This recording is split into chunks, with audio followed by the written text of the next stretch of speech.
à son salut éternel.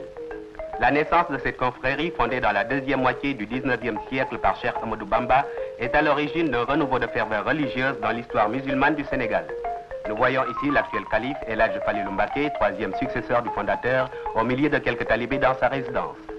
Puis visitant les champs cultivés par les membres de la confrérie dont il gère les biens communs.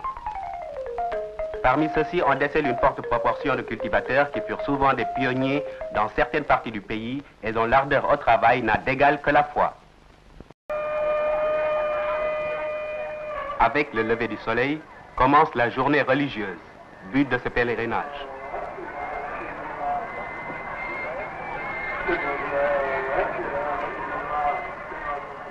Ce lettré, à l'attitude digne et sereine, penché sur un livre de prière, c'est le calife, vénéré à l'égal d'un dieu et dont les rares sorties suscitent des enthousiasmes qui tiennent du prodige.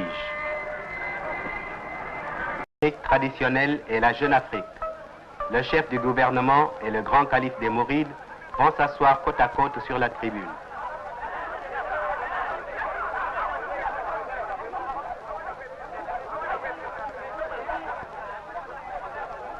Tour à tour, le secrétaire du calife, le président et le calife lui-même prendront la parole pour remercier la foule et rappeler les principes sur lesquels repose la confrérie, ferment de cohésion et le rôle économique dévolu à ces ardents travailleurs dans le développement du pays.